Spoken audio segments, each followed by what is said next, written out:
வணக்கம் வணக்கம் குழந்தைங்களா, எல்லாரும் எப்படி இருக்கீங்க? நான் உங்க புங்குடியத்தை. இந்த வார கதைக்குள்ள போறதுக்கு முன்னாடி போன வார விடுகதையோட விடைய பார்த்துடலாமா?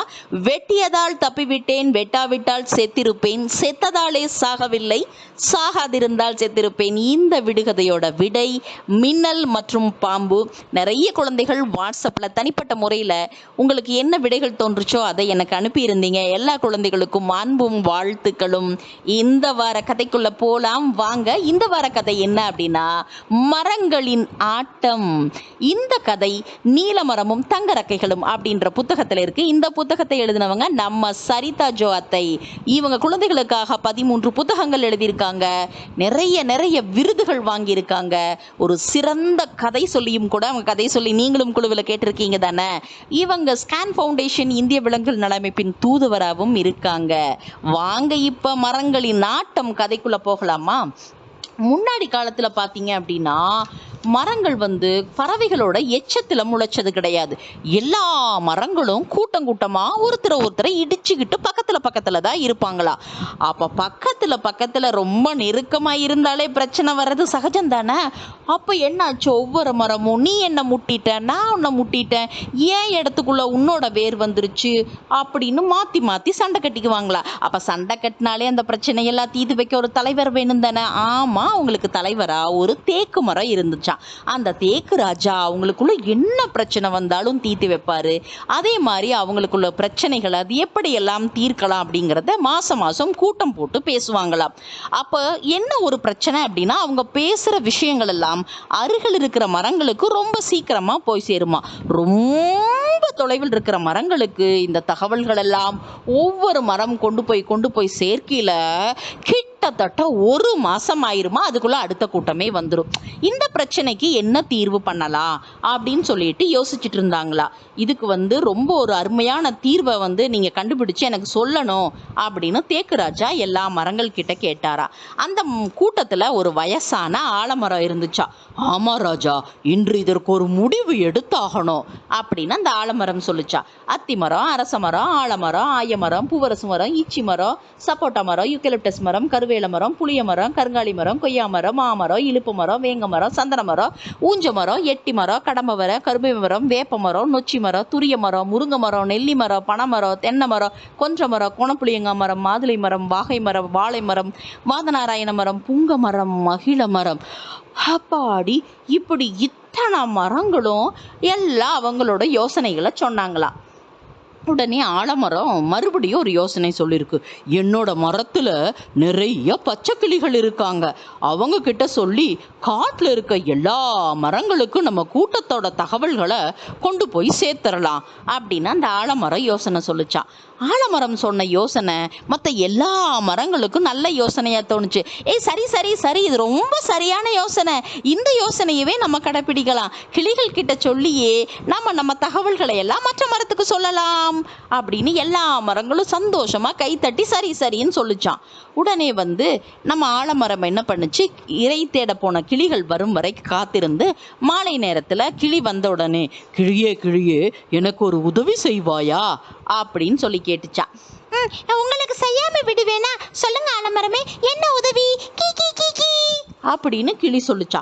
எங்க தேக்கு ராஜா கூட்டம் போட்டா தூரத்தில் இருக்கிற மரங்களுக்கெல்லாம் இந்த தகவல்களை கொண்டு போய் சேர்க்கணும், அந்த உதவி நீ பண்ண முடியுமா அப்படின்னு சொல்லி ஆலமரம் கேட்டுச்சா. உடனே கிளி சொல்லுச்சா, நான் எங்க கிளி ராஜா கிட்ட கேட்டுட்டு உங்களுக்கு சொல்றேன் அப்படின்னு சொல்லிட்டு போய் கிளிகளுக்கெல்லாம் ஒரு ராஜா இருந்தாராம். அந்த ராஜா கிட்ட போய் இப்படி ஆலமரம் உதவி கேட்குது, அந்த உதவியை நம்ம செய்யலாமா அப்படின்னு போய் கேட்டுச்சா. உடனே அந்த ராஜா கிளி சொல்லுச்சா, இது என்ன கேள்வி, கட்டாயம் நம்ம உதவி பண்ணணும், இத்தனை வருஷமா நான் தங்குறதுக்கு இடம், உணவு எல்லாமே அவங்க தானே தர்றாங்க, அவங்க கேட்காமலேயே நாம உதவி பண்ணணும், கட்டாயம் நீ இந்த உதவியை செய்யறன்னு சொல்லிடு அப்படின்னு ராஜா சொன்னாரா. உடனே இந்த கிளியும் ஆலமரத்துக்கிட்ட எங்க ராஜா உங்களுக்கு உதவி செய்ய சரின்னு சொல்லிட்டாரு, இந்த உதவியை நாங்க உங்களுக்கு செய்யறோம் அப்படின்னு சொன்ன உடனே ஆலமரத்துக்கு ரொம்ப சந்தோஷம். உடனே தேக்கு ராஜா கிட்ட கூப்பிட்டு இந்த விஷயத்த சொல்லுச்சா. தேக்கு ராஜாக்கா சொல்ல முடியாத சந்தோஷம். அதுக்கப்புறம் நடக்கிற கூட்டங்கள் இருக்கிற விஷயங்கள் எல்லாம் எல்லா மரத்துக்கு போய் சேர்ந்துரும் அப்படின்னு ரொம்ப சந்தோஷப்பட்டுச்சான். ஆனால் இந்த கிளிகள் வந்து எப்படின்னா கொஞ்சம் சேட்டக்கார கிளிகள், விளையாட்டுத்தனம் நிறைஞ்ச கிளிகள். கூட்டத்தோட நடக்கிற தகவல்களை கொஞ்சம் சொல்லுமா, கொஞ்சம் செய்தியை சொல்லாமல் விட்டுருமா, சில தகவல்களை தவறாக போய் சொல்லுமா. இந்த தகவலெல்லாம் தேக்குராஜாக்கு அதுக்கு போகுது. உடனே வந்து கேட்டாப்படியா, என்ன இப்படி வந்து தப்பும் தவறுமா செய்தியை கொண்டு போய் சேர்க்குறாங்களே உங்கள் கிளிகள் அப்படின்னு சொன்னது. கிளிராஜா சொல்லிச்சான், அப்போ எங்கள் மேலே உங்களுக்கு நம்பிக்கை இல்லையா, நாங்கள் இனிமேல் தகவல்களை கூற மாட்டோம் அப்படின்னு சொல்லிட்டு விர்ருன்னு அந்த பறந்து போயிடுச்சான். தேக்குராஜாக்கு பயங்கரமான கோபம் வந்துருச்சு. இத்தனை வருஷமா நாம தானே இந்த கிளிகள் வசிக்க இடம் தர்றோம், உணவு சாப்பிட பழங்கள் தர்றோம், ஆனா நமக்கு ஒரு உதவியே சரியா செய்ய மாட்டேங்குதே, இவங்கள ஒரு கை பாத்திரலாம், நாமா அவங்களா அப்படின்னு தேக்குராஜா வந்து பயங்கர கோபம் வந்து உடனே வனதேவதை கிட்ட கேட்டுச்சான். எங்களுக்கு இங்க இருக்கிறது ஒரே இடத்துல கடினமா இருக்குது, பறவைகள் பறக்குது, விலங்குகள் நடக்குது, எறும்புகள் ஊந்து போகுது, சின்ன சின்ன பூச்சிகள் கூட பறக்குது, நாங்க இவ்வளவு பெருசா இருந்து என்ன பயன், எங்களால இருக்கிற இடத்த விட்டு கொஞ்சம் கூட நகரவே முடியல அப்படின்னு வருத்தமா கேட்டுச்சா. அதற்கு நான் என்ன செய்ய முடியும், உங்களுடைய படைப்பே அப்படித்தான் அப்படின்னு வனதேவதை சொல்லிச்சா. தயவு செய்து எங்களுக்கு நகரும் சக்தியை கொடுங்க அப்படின்னு தேக்குராஜா வனதேவதை கிட்ட ரொம்ப கெஞ்சி கேட்டாரா. உடனே வனதேவதை, நீங்க வந்து இதுவரைக்கும் எந்த ஒரு உதவியும் என்னிடம் கேட்டதில்லை, இன்று முதல் முறையா கேட்டிருக்கீங்க, கட்டாயம் உங்களுக்கு உங்களுடைய ஆசைப்படி நகரும் வரத்தை கொடுக்கிறேன் அப்படின்னு சொல்லிருச்சான். உடனே எல்லா மரங்களுக்கும் ரொம்ப ரொம்ப ரொம்ப சந்தோஷம். கட்டி வச்சவங்களை அவுத்து விட்டா என்னமா ஆட்டம் போடுவாங்க, அதே மாதிரி மரங்கள் ஒரு இடத்துலையே இருந்தது, இப்போ நடக்கிற சக்தி கிடைச்சதும் காட்டுக்குள்ள நடந்துக்கிட்டும் ஓடிக்கிட்டும் ரொம்ப ரொம்ப ரொம்ப சந்தோஷமா இருந்தாங்களா.